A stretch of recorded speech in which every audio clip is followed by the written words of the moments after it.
বাংলাদেশে অব্যাহত সংখ্যালঘু নিধনযোগ্য। সংখ্যালঘু হিন্দুদের ওপর চরম অত্যাচার নির্যাতন দেখছে গোটা বিশ্ব। চলছে মা বোনেদের ওপর নির্মম অত্যাচার। এই সমস্ত ঘটনার প্রতিবাদে মঙ্গলবার ধর্মনগরের রঘনা বর্ডার বন্ধের দাবি জানালো বিশ্ব হিন্দু পরিষদ ত্রিপুরার ধর্মনগর শাখা। এই প্রতিবাদ মিছিলে উপস্থিত ছিলেন বিশ্ব হিন্দু পরিষদের উত্তর জেলা সভাপতি মনোজ ধর, সম্পাদক প্রতাপ দেব, বজরং দলের ধর্মনগর সভাপতি নিলয় দাস, বিক্ষোভ মিছিলের কনভেনর বীরেন দাস সহ অন্যান্যরা। মিছিলে ধর্মনগরের বিজেপি বিধায়ক যাদবলাল দেবনাথও পা মেলান। বিজেপি বিধায়ক যাদবলাল দেবনাথের অভিযোগ, বাংলাদেশে হিন্দু নির্যাতন প্রশমনে ইউনূস সরকার কোনো পদক্ষেপ গ্রহণ করছেন না, উল্টে নীরব দর্শকের ভূমিকা পালন করে চলছে।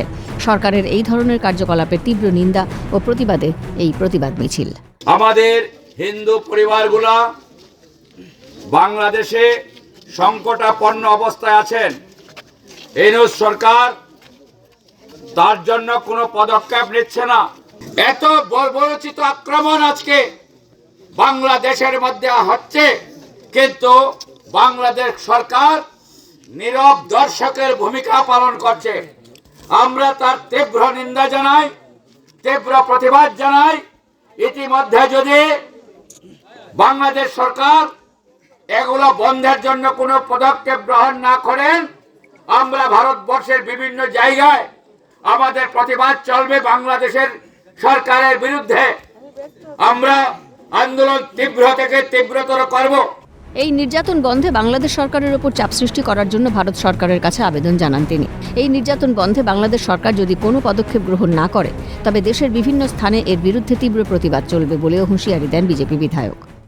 আমরা ভারত সরকারের কাছে আবেদন জানাচ্ছি, ভারত সরকার বাংলাদেশ সরকারের উপর চাপ সৃষ্টি করুক, আমাদের হিন্দুদের রক্ষার জন্য, হিন্দুদের মঠ মন্দির রক্ষার জন্য বাংলাদেশ সরকারকে ভূমিকা নিতে আমাদের ভারতবর্ষের সরকার যেন বাধ্য করে। তার জন্য আজকে আমরা এখানে মিলিত হয়েছি। আমরা বর্ডার অভিযান করেছি এখানে, যে এই সমস্ত বর্বরোচিত আক্রমণ ইতিমধ্যেই বাংলাদেশ সরকার বন্ধ করতে হবে, নতুবা আমাদের দিক থেকে বাংলাদেশের সঙ্গে সমস্ত ব্যবসা বাণিজ্য যেন বন্ধ করে আমাদের সরকার, সেই দাবি আমরা জানাচ্ছি। উল্লেখ্য, বাংলাদেশে লাগাতার হিন্দু নিধন নিয়ে বিশ্ব হিন্দু পরিষদ এবং বজরং দলের উদ্যোগে ত্রিপুরার পাশাপাশি পশ্চিমবঙ্গের বিভিন্ন সীমান্ত এলাকা, দিল্লির নয়ডা সহ দেশের বিভিন্ন প্রান্তে বিক্ষোভ এবং প্রতিবাদ কর্মসূচি পালন চলছে। ত্রিপুরা থেকে দেবাশিস বোসের রিপোর্ট, ক্যালকাটা নিউজ।